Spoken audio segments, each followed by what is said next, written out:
The season finale for Ahsoka has dropped on Disney Plus, so here's my review for the entire first season. Now, to be clear, I've never actually sat down and watched an entire episode of Rebels.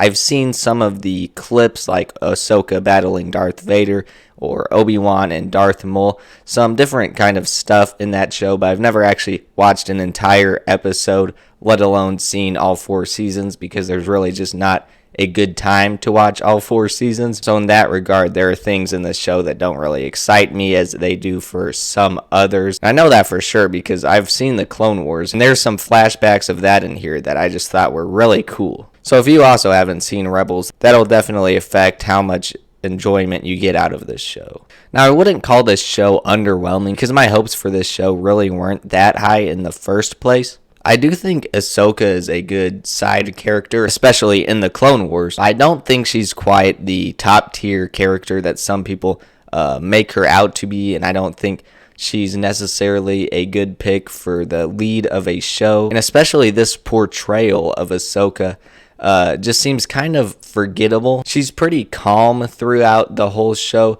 which is kind of part of her characterization as she's more wise. However, it feels like she just has the same emotion all the time. So just the way that she acts feels kind of bland. Now, visually speaking, there is some pretty good CGI in here, some good shots, but at the same time, there's some pretty bad CGI where it just feels like you're watching a cartoon. The show also starts off pretty slow. I think it gets better as it goes along. It is a pretty thin plot, and I feel like maybe instead of 8 episodes, it could even just be 6 or 7. I think the story is compelling enough. It really isn't anything too crazy, but even the new villains introduced are pretty good, and then the return of Thrawn is done pretty well. And it is really interesting how all of the different characters, whether they're good guys or villains, they all seem to have different viewpoints on the way things should work. So it is pretty unique in that way. Also, this show's been pretty predictable in the way that you can expect kind of what to expect in the next episode. Unlike, say, in The Mandalorian and some of the other shows,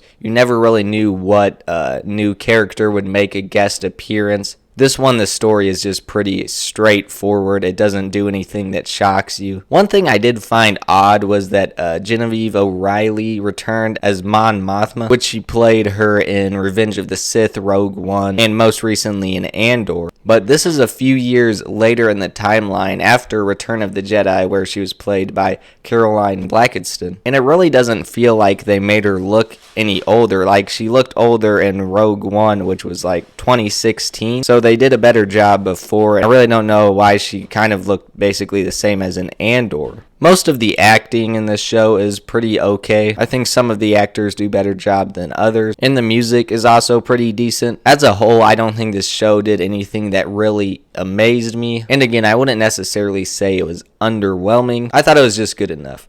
Now, in this day and age with a million different streaming services and different shows, and even Star Wars itself, there's a ton of different shows that have come out lately.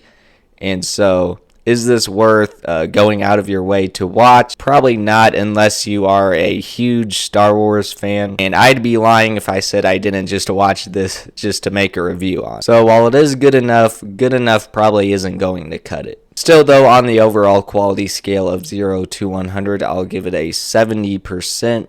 And as I said, if you're a big Star Wars fan, you might want to check it out. Otherwise, it's really not a must-see. Let me know in the comments what you thought of the first season of Ahsoka. Do you think there's going to be a season 2? And as always, thank you guys so much for watching, and I'll see you guys in the next one.